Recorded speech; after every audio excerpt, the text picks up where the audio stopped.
नील गगन में उड़ने वाले पंछी नया सवेरा है। बरसे मोती आंगन आंगन, पल पल रूप सुनहरा है, पल पल रूप सुनहरा है। नूतन मृदुलास लिए चले हमारा काफिला, मन में एक विश्वास संजोए चले हमारा काफिला, चले हमारा काफिला। तो इसी मुश्किल घड़ी में भी हम अपने काफिले को आगे बढ़ाते हुए और अपनी प्रॉब्लम्स को डिस्कस करने वाले हैं। यहाँ पे कुछ प्रॉब्लम को हमने डिस्कस किया है जो एक्सरसाइज से रिलेटेड है। आप देखेंगे कि एग्जाम्पल 12 जो आपकी बुक से है उसको हम यहाँ पे डिस्कस करने वाले हैं। तो एग्जाम्पल 12 जो है वो थोड़ा सा जो एक्सरसाइज हम सॉल्व करें उससे थोड़ा सा डिफरेंट है। वो तो सबसे पहले हम उसका बेसिक समझने वाले हैं कि उसका बेसिक क्या है और किस तरीके से उस क्वेश्चन को सॉल्व करना है, वो यहाँ पे हम डिस्कस करेंगे। तो सबसे पहले आप क्वेश्चन अपन डिस्कस करेंगे।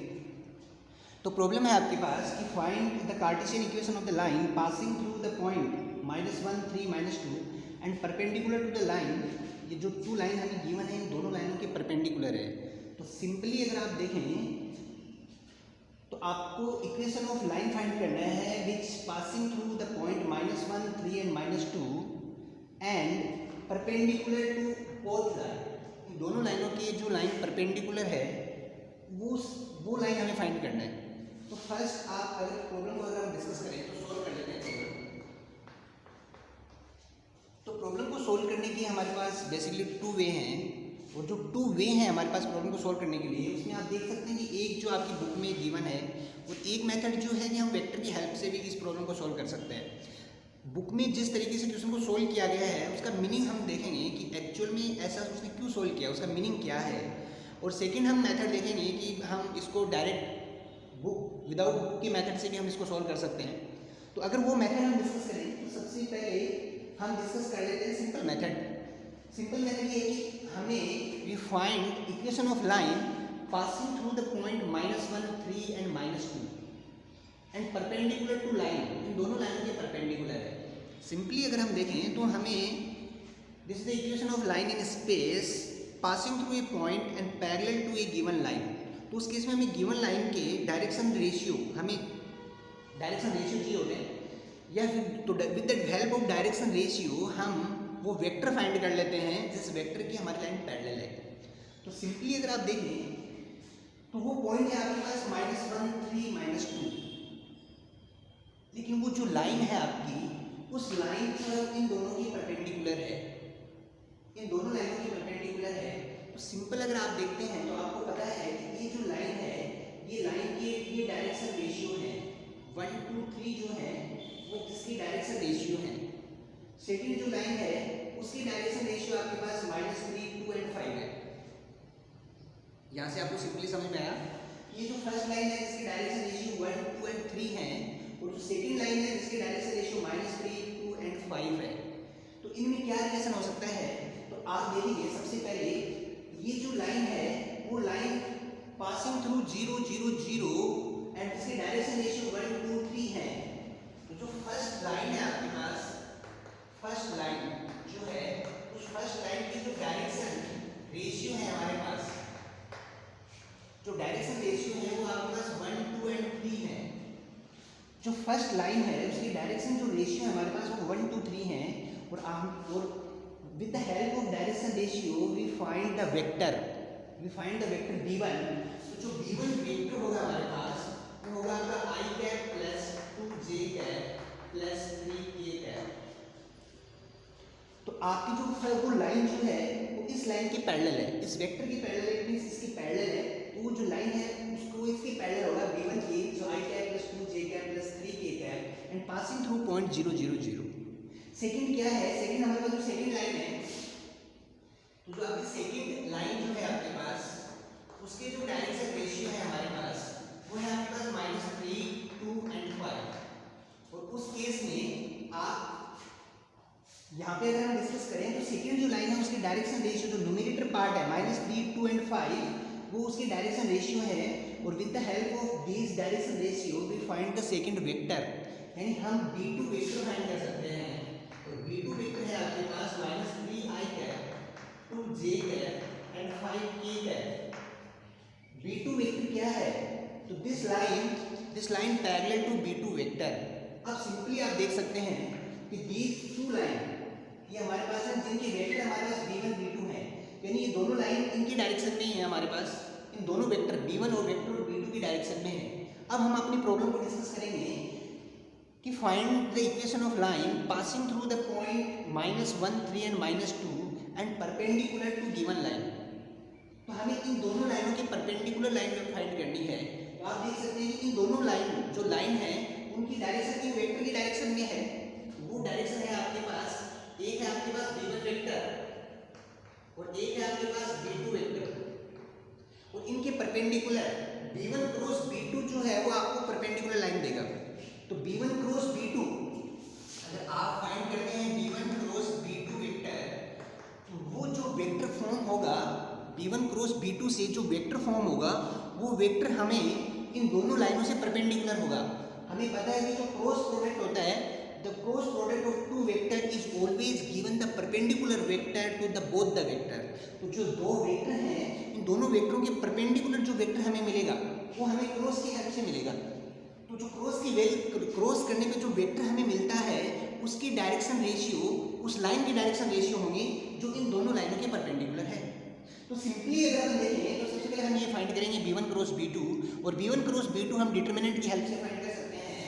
ये बन जाएगा हमारे पास i cap j cap k cap, और उस केस में जो डायरेक्शन रेशियो b1 जो है वो 1 2 3, यहाँ पे आएगा 1 2 एंड 3, b2 जो है -3 2 एंड 5, ये -3 2 एंड 5। तो सिंपली इसको हमें सोल्व करना है। तो b1 ये बन जाएगा i कैप, तो 2 5 टू 10 -6 माइनस j कैप, ये होगा हमारे पास 5 -3 -9 प्लस 9 प्लस k कैप, और k कैप होगा आपके पास 2 माइनस और -6 यानी +6। तो b1 क्रॉस b2 जो वेक्टर है, सपोज दैट ये कोई c वेक्टर होगा, और उसकी जो वेक्टर है वो होगा आपके पास 4i cap -14j cap plus 8k cap. तो 4i cap -14j cap plus 8k cap जो वेक्टर है वो इन दो वेक्टर के परपेंडिकुलर है। इट मींस ये जो आपके पास वेक्टर है या इस वेक्टर से जो लाइन बनती है आपकी, वो लाइन इन दोनों लाइनों से परपेंडिकुलर है। यानी परपेंडिकुलर है इट मींस ये जो इसके डायरेक्शन रेशियो है 4 -14 एंड 8, ये इसके डायरेक्शन रेशियो है। यहाँ पे आप देख सकते हैं कि जो c वेक्टर है जो इन दोनों लाइनों के परपेंडिकुलर है, तो उसके जो डायरेक्शन रेशियो है वो आपके पास 4 -14 और 8 है। तो सिंपली अगर आप देख सकते हैं कि आपने डायरेक्शन रेशियो फाइंड कर ली जो आपकी 4 -14 और 8 है। अब हमें लाइन ऑफ इक्वेशन फाइंड करनी है is passing through the point -1 3 -2 and perpendicular to both the line. और इन दोनों लाइनों की जो परपेंडिकुलर जो वेक्टर है आपका उसकी डायरेक्शन रेशियो हमारे पास ये है।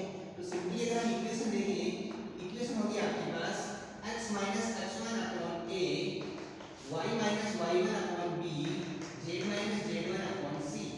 सिंपली यहाँ पे इक्वेशन करेंगे x - x1 है -1, ये बनेगा +1 a, ये है आपके पास 4, y - y1 ये 3, b जो है आपके पास वो -14, और z - 8, तो c जो है आपके पास वो है आपके पास 8। अब सिंपल आप देख सकते हैं जो डिनोमिनेटर में डायरेक्शन रेशियो है उनको हम सिंपलीफाई कर सकते हैं अगेन। तो इनको आप 2 से डिवाइड करते हैं तो ये बन जाएगा आपके पास x + 1 upon 2, y - 3 upon -7, z - 8 upon 4। तो ये आपकी रिक्वायर्ड इक्वेशन है, ये आपके पास रिक्वायर्ड इक्वेशन है आपके पास जो -1 3 -2 z1 आपके पास -2 है, -2 है भी आपका +2 होगा, तो ये आपके केस +2 होगा।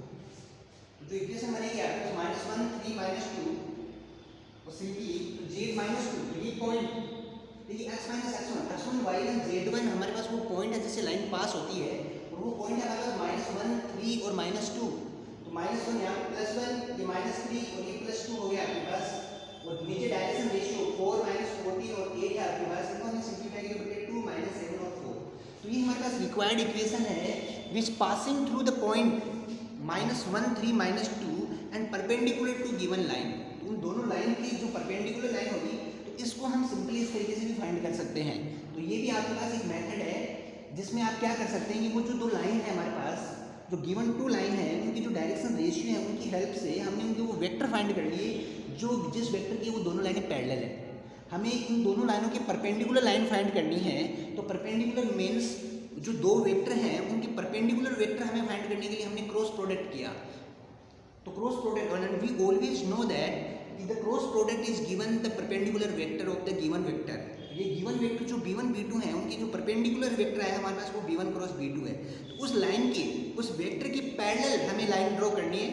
तो उसके पैरेलल हमें लाइन ड्रॉ करनी है जो हमारे पॉइंट -1, 3 और -2 से पास होती है। तो उस केस में उस वेक्टर की डायरेक्शन रेशियो ही हमारे पास डायरेक्शन रेशियो होगी।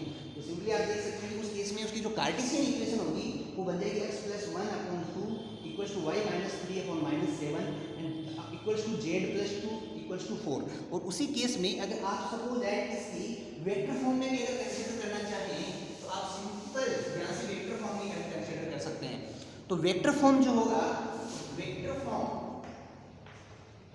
फॉर्म की जो इक्वेशन होगी आपके पास वो बन जाएगी r वेक्टर = ये हमारे पास पॉइंट है -i + 3j - 2t + लैम्डा, ये direction ratio 2i - 7j + 4k।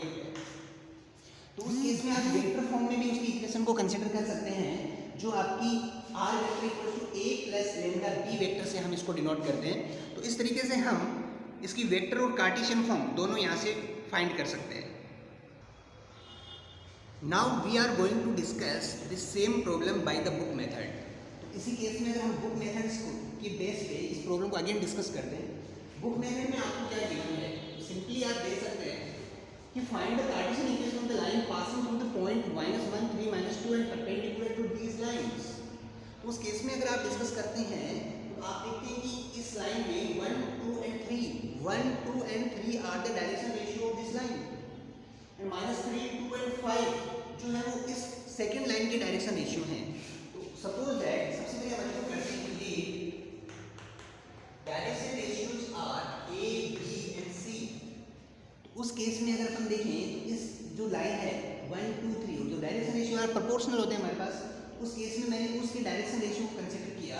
तो direction ratio of first line जो है आपके पास उनको कंसीडर किया अपन ने a + 2b + 3c। ये हमारे पास a + 2b + 3c = 0। इसकी इक्वेशन फॉर्म हुई। डायरेक्शन रेशियो ऑफ जो सेकंड लाइन है आपके पास उसकी डायरेक्शन रेशियो है -3a + 2b + 5c = 0। ये हमारे पास सेकंड लाइन के डायरेक्शन रेशियोज हैं जिनको हमने एबीसी की फॉर्म में कंसीडर किया है।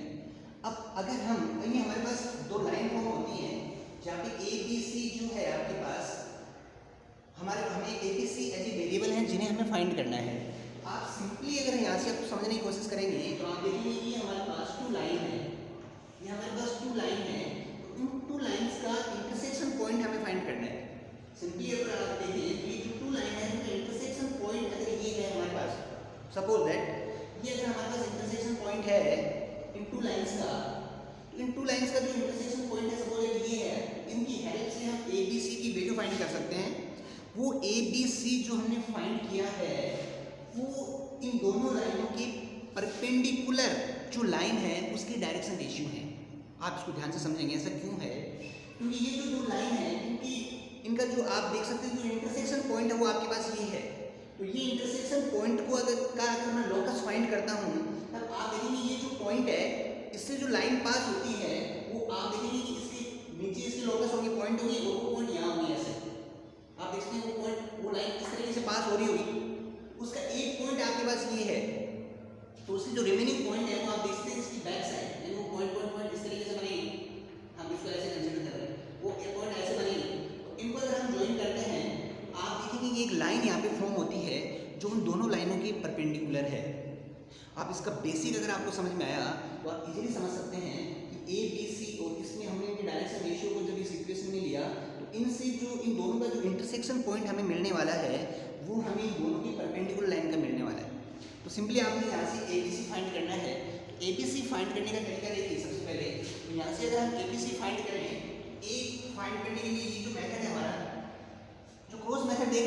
मैट्रिक्स में डिस्कस किया था वो है हमारे पास, अगर सपोज ए फाइंड करना है तो आप देखिए ए अपॉन ए को आप रिप्लेस करके देखेंगे कि इन दोनों का मल्टीप्लाई और माइनस करना है। 2 और 5 हो गया 10 माइनस इन दोनों का प्रोडक्ट 6, फिर आपके पास बी अपॉन बी में सी का मल्टीप्लाई 3 इंटू माइनस 3, ये बन जाएगा आपके पास माइनस 9, 5 इंटू 1, इसके जो कोफिशिएंट है उनको मल्टीप्लाई करेंगे तो बन जाएगा माइनस 5।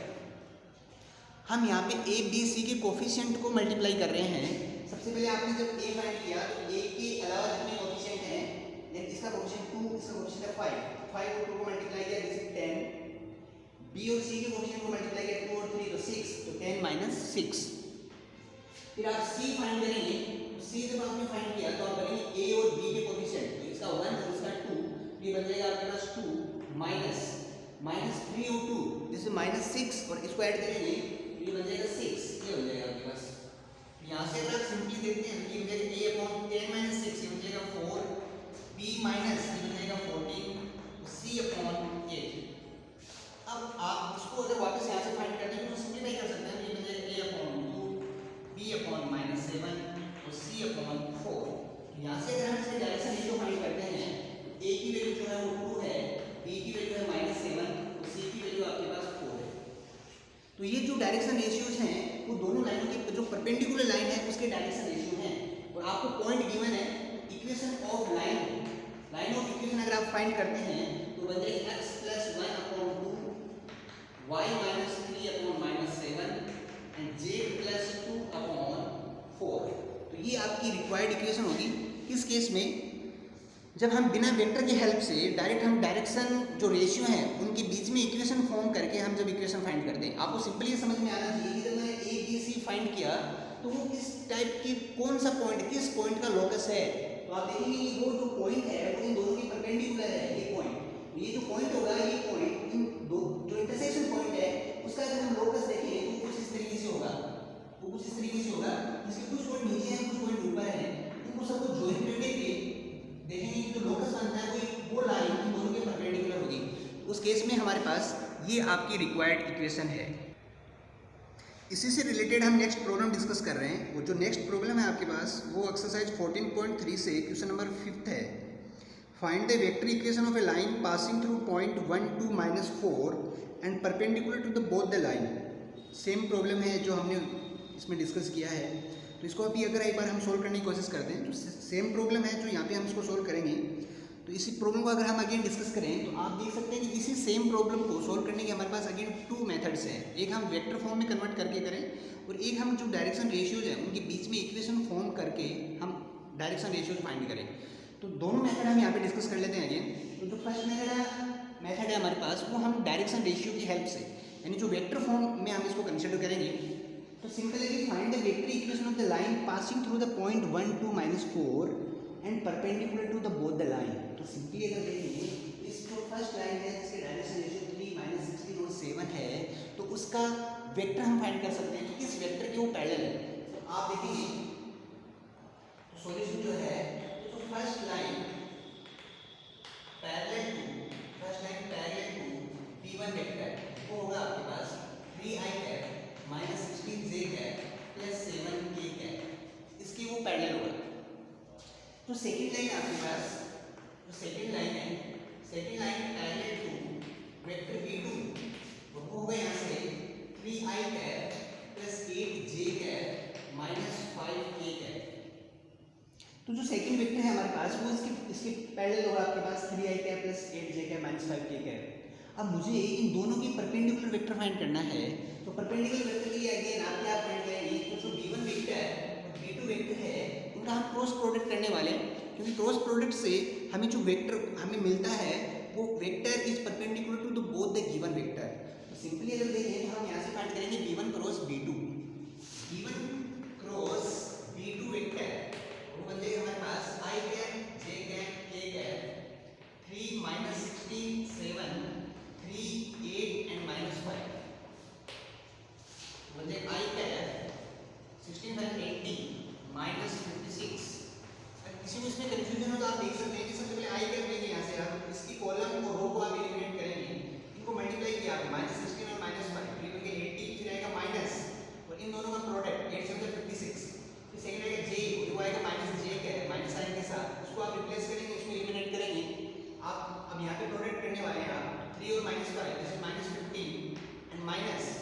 7 3 4 21। फिर आप के कैप चेक करेंगे, के कैप में आप देखेंगे ये बन जाएगा 24 माइनस 48 ये बन जाएगा प्लस 48। तो B1 क्रॉस B2 जो है आपके पास वो बन जाएगा आपके पास 80 माइनस 56 ये बन जाएगा 24i cap plus 36j cap 72k cap. तो ये आपके पास वो perpendicular, suppose that this is C vector, हमने इसको एज ए सी वेक्टर से कंसीडर किया। तो ये जो वेक्टर है आपका वो इन दोनों लाइन के परपेंडिकुलर है और हमारी जो लाइन है वो passing through the point 1 2 and -4 and perpendicular to both the vector. इन वेक्टर के परपेंडिकुलर है, आप देख सकते हैं। उस केस में जो उसकी डायरेक्शन रेशियो, जो परपेंडिकुलर जो वेक्टर है उसके जो डायरेक्शन रेशियो है हमारे पास वो होंगे आपके पास, डायरेक्शन रेशियो जो है वो है आपके पास 24 36 एंड 72। ये हमारे पास डायरेक्शन रेशियो है। इनको आप सिंप्लीफाई भी कर सकते हैं क्योंकि मल्टीपल होते हैं, बहुत सारे डायरेक्शन रेशियो जब होते हैं हमें काफी पता है कि एक लाइन के लिए इनफिनिट डायरेक्शन रेशियो होते हैं। तो सिंपली अगर अब मैं इक्वेशन फॉर्म करता हूं तो passing through the point 1 2 -4 and the direction ratios are 24 36 72। Equation required equation, तो आपकी जो रिक्वायर्ड इक्वेशन है, रिक्वायर्ड इक्वेशन होगी x - 1 y - 2 z + 4 अपॉन में 24 36 एंड 72। सिंपली आप देख सकते हैं न्यूमरेटर जो नंबर है हम सिंपलीफाई कर सकते हैं। ये हो जाएगा x - 1 अपॉन 25 12 मीटर सेकंड हो जाएगा 2 y - 2 12 3 36 z + 4 अपॉन 12 6 72। तो ये हमारे पास आप देख सकते हैं कि वो रिक्वायर्ड इक्वेशन है आपके पास। ये आपके पास सिंपली अगर हम देखें तो वो आपके पास रिक्वायर्ड इक्वेशन है जो उस लाइन से पास होती है, लाइन से पास, उस पॉइंट से पास होती है, दोनों परपेंडिकुलर है। ये इसकी कार्टेशियन इक्वेशन है और सिंपल अगर आप चाहें तो इसकी वेक्टर फॉर्म में भी आप कन्वर्ट कर सकते हैं। उस केस में अगर आप देखें इसका जो वेक्टर फॉर्म होगा तो वेक्टर फॉर्म जो होगा हम यहाँ पे लिख सकते हैं वेक्टर फॉर्म, और वेक्टर फॉर्म जो है इसके पास r vector equals to a plus lambda b vector. a जो हमारे पास पॉइंट है, पॉइंट यहाँ से आप देख सकते हैं वो है आपके पास i cap plus 2j cap minus 4k cap plus lambda b vector, और b वेक्टर उस परपेंडिकुलर लाइन की डायरेक्शन रेशियो 2 3 6 तो बन जाएगा 2i cap 3j cap plus 6k cap. तो सिंपली आप देख सकते हैं कि वेक्टर की हेल्प से भी इस तरीके से हम इस प्रॉब्लम को इजीली सॉल्व कर सकते हैं। अब हम इसका देखेंगे कि सेकंड मेथड, कि जब हम डायरेक्शन रेशियोज में इक्वेशन फॉर्म कन्वर्ट करके किस तरीके से इस प्रॉब्लम को, सेकंड मेथड से अगर हम इसको सोल्व करते हैं तो आप देखेंगे कि हम डायरेक्शन रेशियो की हेल्प से, कि जो हमें डायरेक्शन रेशियोज हैं तो इसके जो डायरेक्शन रेशियोज हैं वो हमारे पास ABC हैं और इनकी जो दोनों लाइन हैं तो दो लाइन हमें गिवन है, उनके डायरेक्शन रेशियो के बीच में जब हम इक्वेशन फॉर्म करते हैं और उनके बीच में क्रॉस प्रोडक्ट करते हैं या हम उनमें उस केस में ABC फाइंड करते हैं तो आप देखेंगे कि वो उनका इंटरसेक्ट पॉइंट आता है और वो इंटरसेक्ट पॉइंट उन दोनों लाइनों के परपेंडिकुलर होता है। तो सिंपली अगर आप देखें तो उस केस में direction ratio, suppose that direction ratio of line, जो परपेंडिकुलर लाइन है वो है A B एंड C। उस केस में यहाँ पे इक्वेशन फॉर्म करें तो ये इक्वेशन जो बनेगी आपके पास वो बनेगी 3A - 16B प्लस 7C = 0। ये बनेगी हमारे पास 3A + 8B - 5C = 0। ये हमारे पास टू इक्वेशंस हैं। तो फर्स्ट है आपके पास यहाँ पे ABC अगर हम फाइंड करते हैं क्रॉस की हेल्प से तो आप देखेंगे जो ABC पॉइंट, ABC जो डायरेक्शन रेशियो आते हैं वो उस वेक्टर के डायरेक्शन रेशियो हैं वो जो दोनों लाइनों के परपेंडिकुलर है। उस केस में अगर हम देखें तो सिंपली अगर आप A फाइंड करें तो A जो है आपके पास वो बन जाएगा इनका क्रॉस प्रोडक्ट जैसे T माइनस इनके कोएफिशिएंट का मल्टीप्लाई 56। सेकंड है B आप देखें सिंपली आप इसको क्लोज करते हैं तो मिलेगा 7 3 21 -15 तो प्लस 15 फिर C अपॉन C अगर आप इसको प्लस करते हैं तो मिलेगा 24 माइनस, और यहाँ पे -48 तो ये मिलेगा प्लस 48। तो ये आएगा सिंपली A 80 - 24, B जो है आपके पास 36, C जो है आपके पास 72, और आप यहाँ पे अगर A फॉर्म करते हैं तो जो A है वो आपके पास है 24K। सिंपली यहाँ से फाइंड कर सकते हैं A है वो आपके पास 24K है, B जो है आपके पास वो 36K है, C जो है वो आपके पास 72K है। अब हमें उस लाइन की इक्वेशन फाइंड करनी है which passing through a point and parallel to a given vector, तो उस केस में जो वेक्टर है हमारे पास वो ये होगा, इसलिए डायरेक्शन रेशियो हमारे पास ये है, तो उस केस में जो इक्वेशन फॉर्म होगी हमारे पास तो बन जाएगी x minus x1, this is 0.1 and this is 24k, y minus 2 upon 36k and z plus 4 upon 72k। इसको हम सिंपलीफाई कर सकते हैं कि यहाँ से रिप्लेस हो जाएगा, वापस कर जाता है, और इसको सिंपलीफाई करते हैं, मतलब x minus 1 2 y minus 2 upon 3 and z plus 4 upon 6। ये इसकी कार्टेशियन फॉर्म इक्वेशन है। सिंपली इसी इक्वेशन को अगर मैं वेक्टर फॉर्म में कन्वर्ट करता हूँ तो वेक्टर फॉर्म आप देखेंगे तो बन जाएगी आपके पास r vector equals to i cap plus 2j cap minus 4k cap plus lambda 2i cap plus 3j cap plus 6k cap. तो आप सिंपली देख सकते हैं कि हमने यहाँ से कार्टेशियन फॉर्म में जो इक्वेशन है उसको r vector equals to a plus lambda b vector, ये इजीली हमने ये इक्वेशन पहले से हमने डिस्कस कर हमने की है, तो इसकी हेल्प से हमने यहाँ पे कार्टेशियन फॉर्म और वेक्टर फॉर्म दोनों में इस प्रॉब्लम को हमने सोल्व किया है। दोनों प्रॉब्लम काफ़ी इंपॉर्टेंट है, आप इनको अच्छे से प्रैक्टिस करें और बोर्ड में भी आने का इनका मतलब इनका जो परसेंटेज है, जो प्रोबेबिलिटी है वो हाई है।